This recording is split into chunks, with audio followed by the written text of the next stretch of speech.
Delhi BJP कार्यकारिणी की बैठक जारी है। बैठक के आखिरी दिन राजनीतिक प्रस्ताव पास किए गए हैं।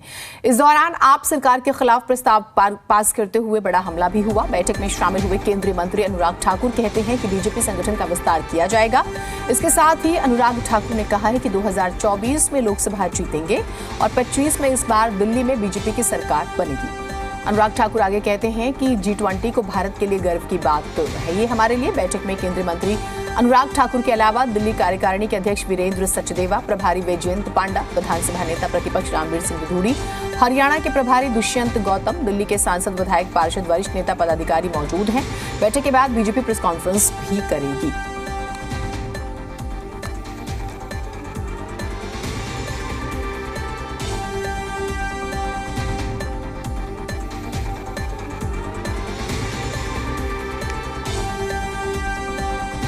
काउंसिल की अध्यक्षता हमारी और शंघाई कॉरपोरेशन ऑर्गेनाइजेशन की अध्यक्षता भी इस साल भारत को मिली है। पिछले कल ही SCO फिल्म फेस्टिवल का उद्घाटन किया गया।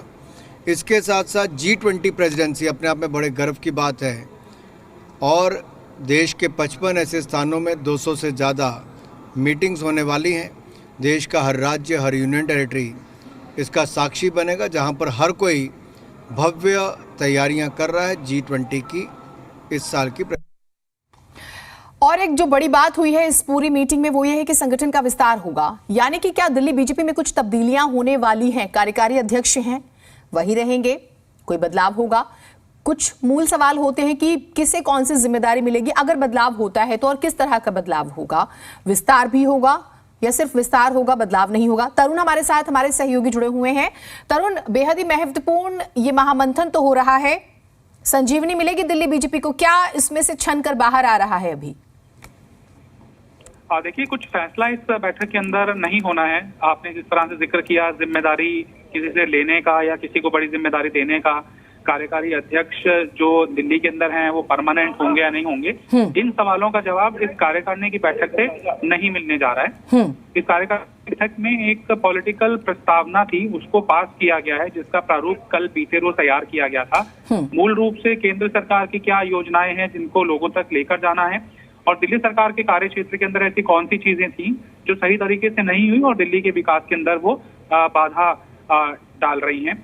केंद्रीय मंत्री अनुराग ठाकुर ने थोड़ी देर पहले मीडिया से बातचीत में बताया था कि किन किन चीजों को एड्रेस तुरंत किया जाना चाहिए था। वायु प्रदूषण हो, यमुना का प्रदूषण हो, राशन की समस्या हो, स्कूलों के अंदर रिजल्ट को उन्होंने कटघरे के अंदर खड़ा किया है और ये आह्वान दिया है कि ना सिर्फ 2024 का लोकसभा चुनाव बल्कि 2025 की भी चुनाव की रूपरेखा इस बैठक के अंदर तैयार की गई है कि पार्टी का कैंपेन क्या होगा। हाँ। पार्टी दिल्ली सरकार के प्रति सकारात्मक रहेगी, क्रिटिकल रहेगी, या आक्रामक तरीके से, जिस तरह से मेयर इलेक्शन को लेकर खींचतान दिख रही है, तो क्या भूमिका बीजेपी की रहेगी। साथ ही साथ MCD इलेक्शन के अंदर पार्टी को बेहतर नतीजे मिलने की उम्मीद थी। 20-25 सीटों के ऊपर कहीं पर अंतर्द्वंद के मद्देनजर या कहीं पर पार्टी का कैंपेन सही तरीके से मोबिलाइज नहीं हो पाया, उसके मद्देनजर ये सब चीजें डिस्कशन में लाई गई हैं। हालांकि मीडिया इस चर्चा का भाग नहीं थी, इसलिए बुलेट पॉइंटर के तौर पर ये नहीं कहा जा सकता कि विश्वासनगर की सीट के ऊपर भीतरघात हुआ है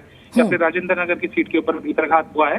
तो बुलेट पॉइंटर के तौर पर नहीं है, लेकिन इस समस्या को एड्रेस जरूर किया गया है। और एक जो बड़ी समस्या है बीजेपी के समक्ष कि जो लोकल लीडरशिप है वो एक सर्वमान्य नेता नहीं दे पाई है। हाँ। जिस तरह से दिल्ली के अंदर आम आदमी पार्टी बुलाने की कोशिश करती है कि अरविंद केजरीवाल का कोई विकल्प ना कांग्रेस के पास है ना बीजेपी के पास है, ठीक उस तरह से है जो राष्ट्रीय परिप्रेक्ष्य के अंदर प्रधानमंत्री नरेंद्र मोदी के लिए बीजेपी बुनाती है कि प्रधानमंत्री नरेंद्र मोदी नहीं तो और कौन।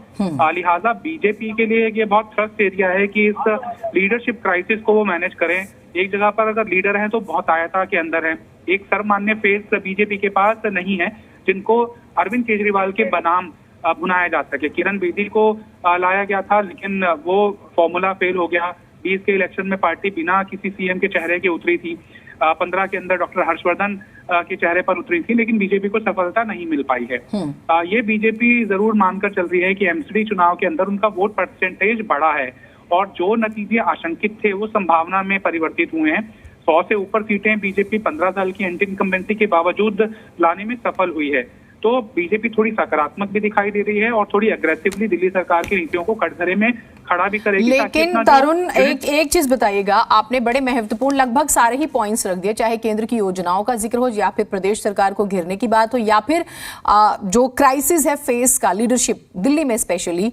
तो ये तो मान के चले ना कि सबसे पहले तो बीजेपी को इस बात पे काम करना है कि सर्व स्वीकार्य, यानी कि जिसको सबकी मंजूरी हो, कोई ऐसा चेहरा दे पहले और उसके बाद आगे बढ़े। बहुत शॉर्ट में देखिए, बहुत आसान नहीं होता है। कांग्रेस इसी की मारी है कि दिल्ली के अंदर माकन खेमा अलग है, जेपी अग्रवाल का खेमा अलग है, लवली का खेमा अलग है, संदीप दीक्षित का खेमा अलग है। इस खेमेबंदी के कारण ही कांग्रेस निपट गई है। बीजेपी जो अभी तक बच भी पाई है वो अपनी कार्डर वोट के कारण, आरएसएस डोमिनेटिंग वोट बैंक के कारण, और जो मोदी के चेहरे के ऊपर वोट देता है, राइटिस्ट आइडियोलॉजी को सपोर्ट करता है, उसके कारण की हुई है। नहीं तो लीडरशिप की जहां तक बात है, कांग्रेस और बीजेपी दोनों का एक ही हाल है। सर माने जब तक फेस नहीं होगा, बीजेपी सत्ता से दूर रहेगी। कम से कम लोकल लीडरशिप भी मानकर चल रही है। लिहाजा जब तक इस ट्रस्ट इशू को एड्रेस नहीं करेगी बीजेपी, तब तक दिल्ली की गति बहुत दूर है। बिल्कुल, और हम उम्मीद कर सकते हैं कि बीजेपी इस विषय पर बहुत ज्यादा सोच भी रही होगी। बहुत शुक्रिया आपका तमाम जानकारियों के लिए।